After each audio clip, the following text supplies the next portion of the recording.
Good morning, good afternoon, good evening, however this finds you. Hope it finds you in the morning.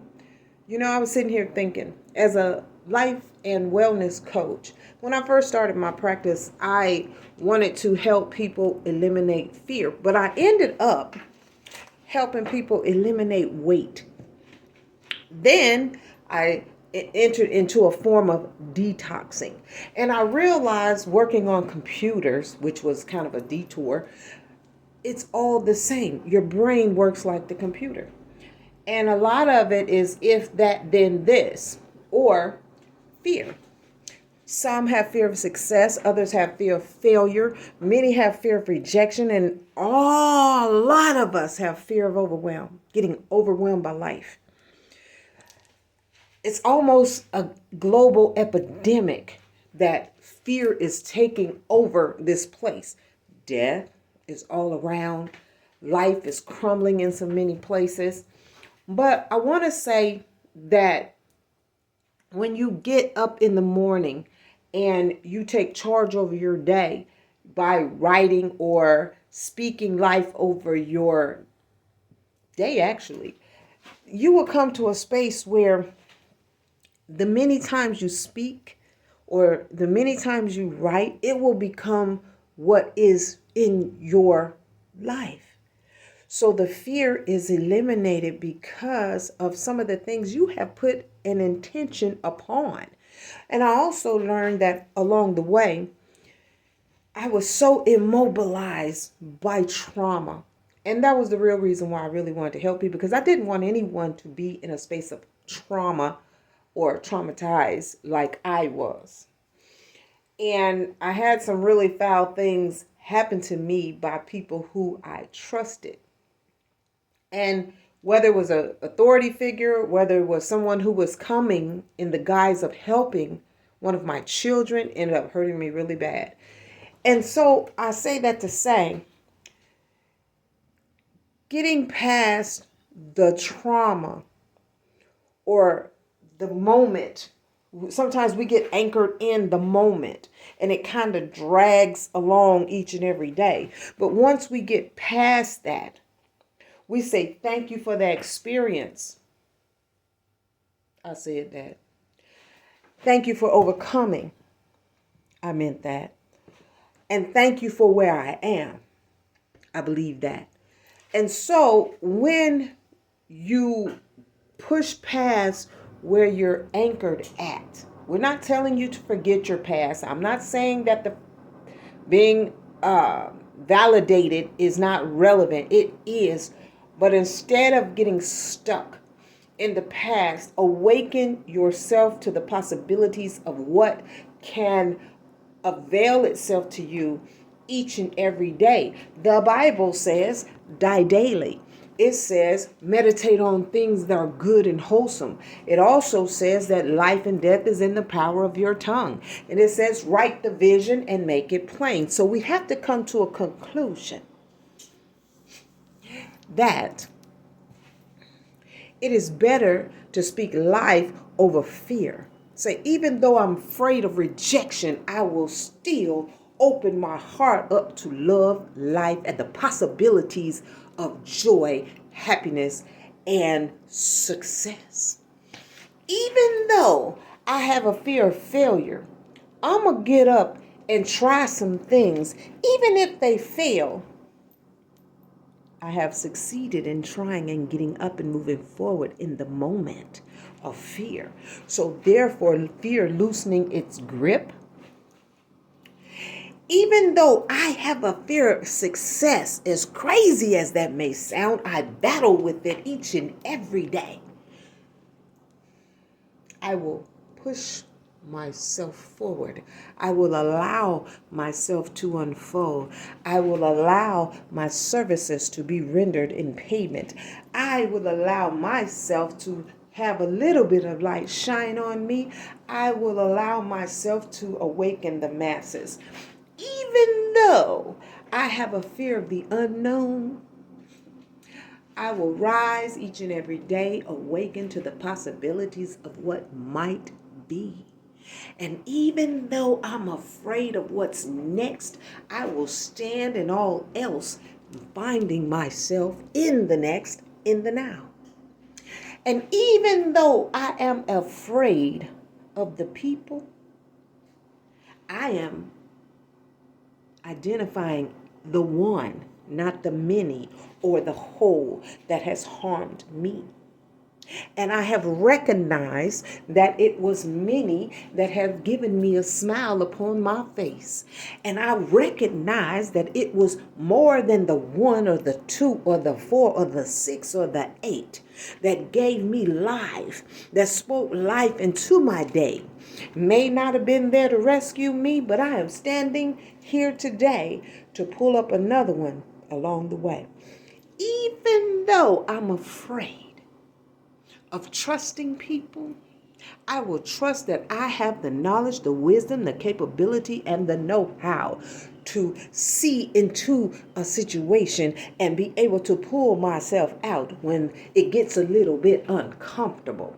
Even though I might not know the right words to say when I enter into a conversation of a possible client or a probable friendship, I will trust that I am a good-hearted person and I come not to kill, steal, or destroy.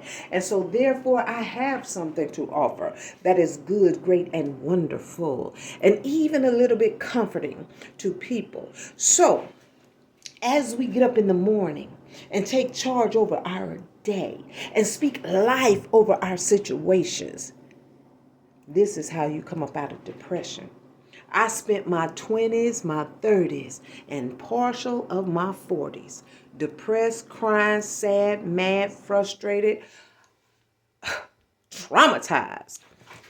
And I'm trying to make it my business to help someone crush that fear that I went through.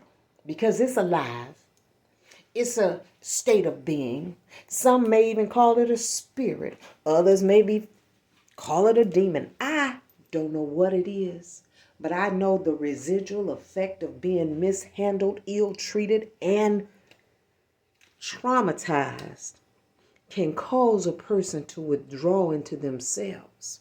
Recently, I found that I myself was triggered of an old trauma that has not been resolved by the person who traumatized me. And I found myself in a situation where they were overwhelmingly placing themselves into my vicinity, comfort zone, safety zone. And the trigger came with some words, some simple words. And I found myself each and every time I interacted with these couple of people, I began to withdraw in business. I begin to withdraw in life. I begin to withdraw in joy. I begin to mold myself back into this ball that I worked so darn hard to get out and break free from. And I felt myself not wanting to be me, mishandling me, fighting so hard for me to just breathe, to just be free. Why are they all coming back to me? Why are they all expecting me to show up for them as if they walk right back into the place and the space that they left behind, even though I know everything in me that is not even a possibility. For one, I'm no longer in that space. For two, I'm no longer that age. For three, I am not a subservient individual to these people anymore. And for four, I've worked so hard to give myself joy each and every day, not to be controlled by the manipulating narcissistic behavior of people that I love. And even though I love so hard these people who rejected me, these people who disassociated me, these people who traumatized me, these people who lied on me, these people who pushed me away, these people who separated me, these people who pulled me and set me apart from my own family, these people who put words over my life. They don't have that power anymore. So I had to steel myself and say, I created boundaries. I created a safe space. I do not have to participate any longer. And I realize that it is my fear trying to well up in me that doesn't have the same velocity or power in my life. And I have the ability to squash it, to shrink it down, to dissipate it, to particleize it, to rationalize it, and move it and set it aside. I have the capabilities to awaken myself. It says, tell yourself. So it says, when a thought come over you, send a vibration. So I had to stomp and say, I quit. They don't have a right to come back and say some slick, foul, triggering things, knowing and unknowing.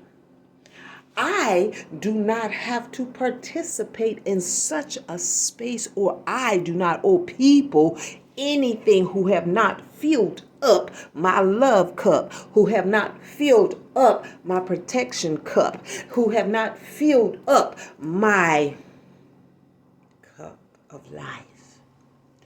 You do not get to strangle me mentally, physically, spiritually, socially, lovingly.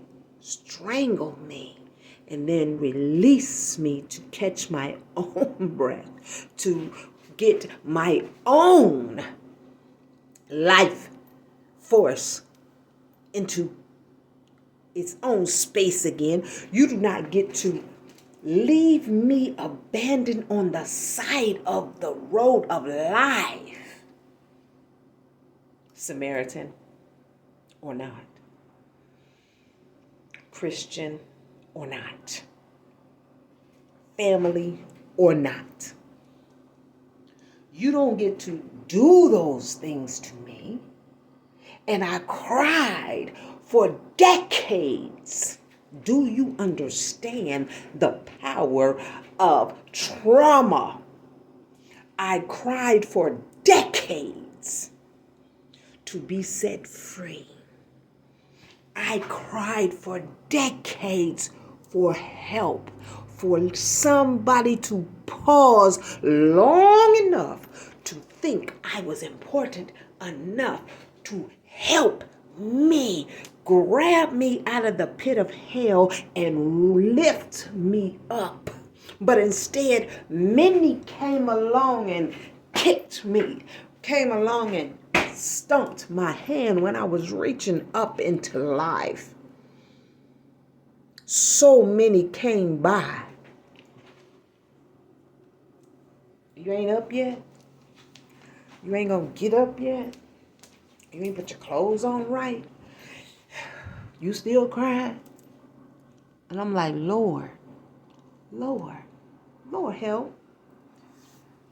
I kept hearing, pick up your bed and walk. It's not your battle. I got this. I said, but Lord, I want you to, peace be still. But God, I can't. You looking for me. I need I'm right here. I'm about to lose my mind. No, you're not. You got all your senses. But they called me crazy. But you was hurt. That's their cover-up for their negative behavior not to be addressed. But they say I was demonized. That's their excuse. for them to not put it on a human so that their heartstrings will not be pulled. They disassociated themselves religiously so that they would not have to associate themselves spiritually and address the fact that they did not treat me properly as a human being needing and desiring common courtesy. I never wanted nothing more than common courtesy, which was not afforded to me. And so then when they decide to come back and assume the position, I'm supposed to back up gracefully and allow them to assume the position. But the thing is about assumption.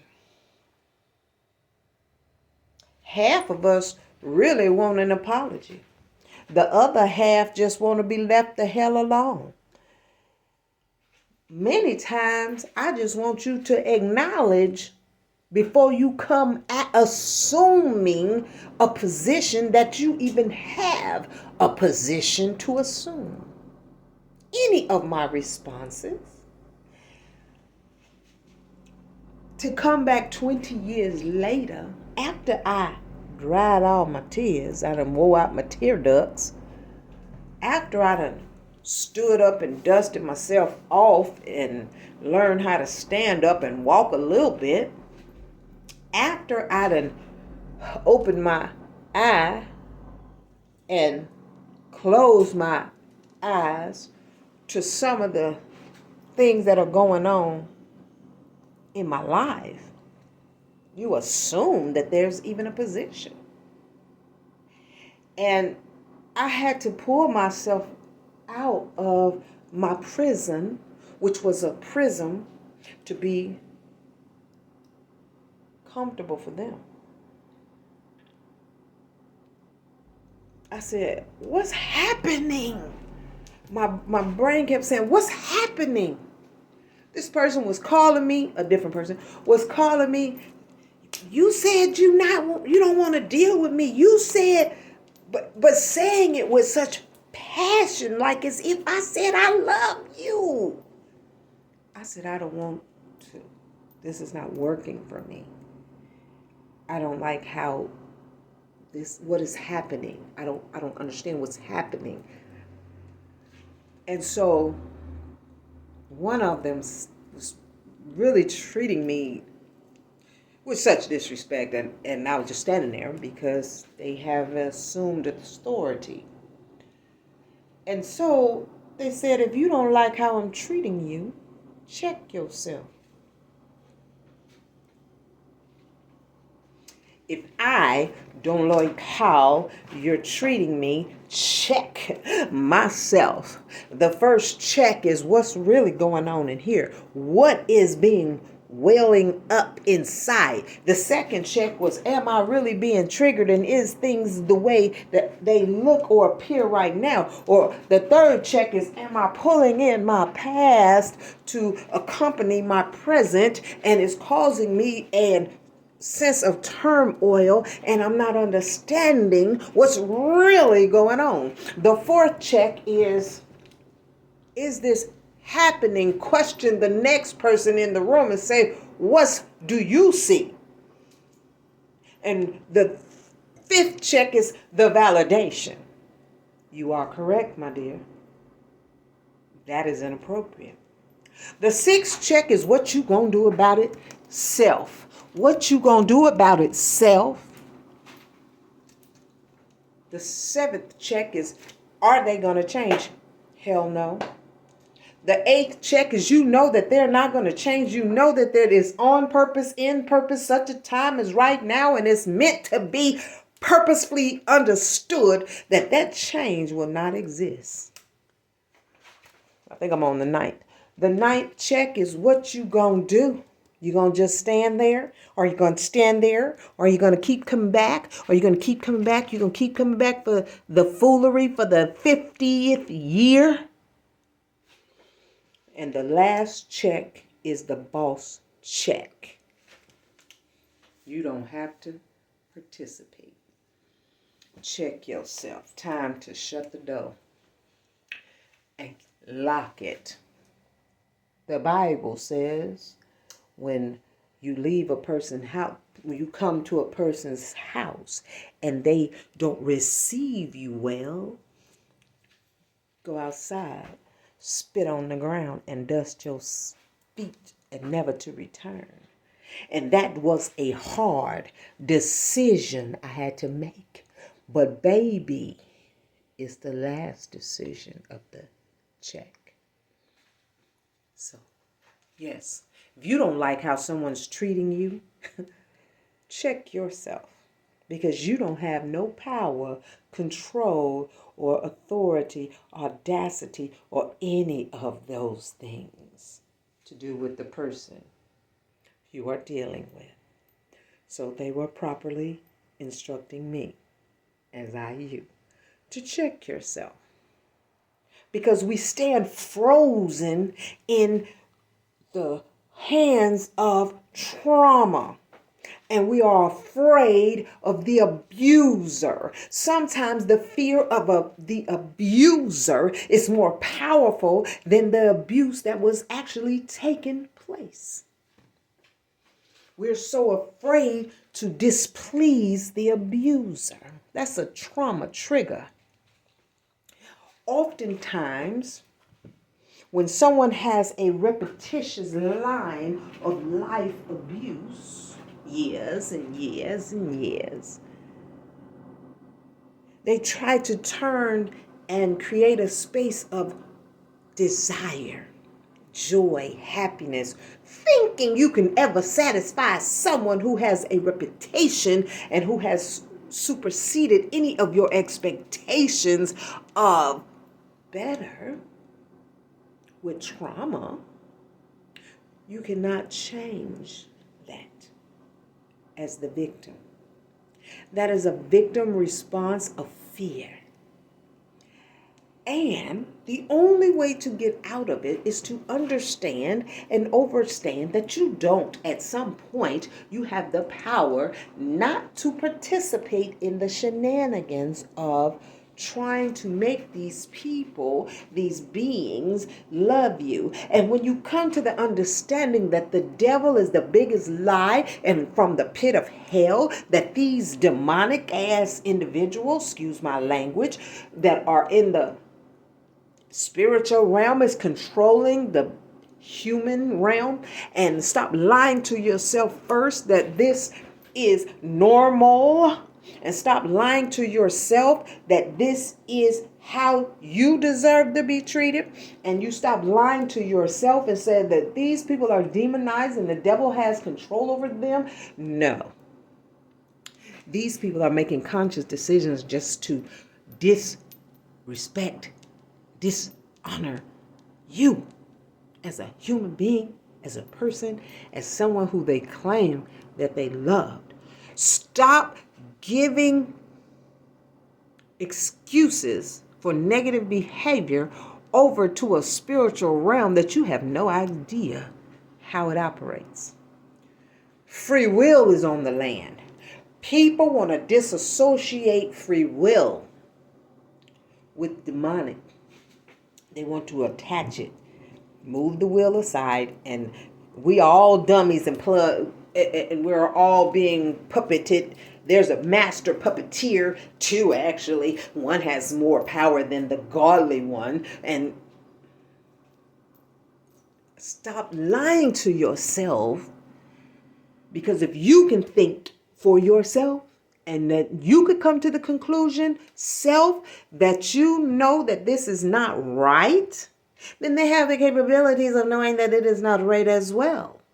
So therefore, stop excusing them. Hold them accountable for their behavior when they can look over there. Now, let me back up a little bit.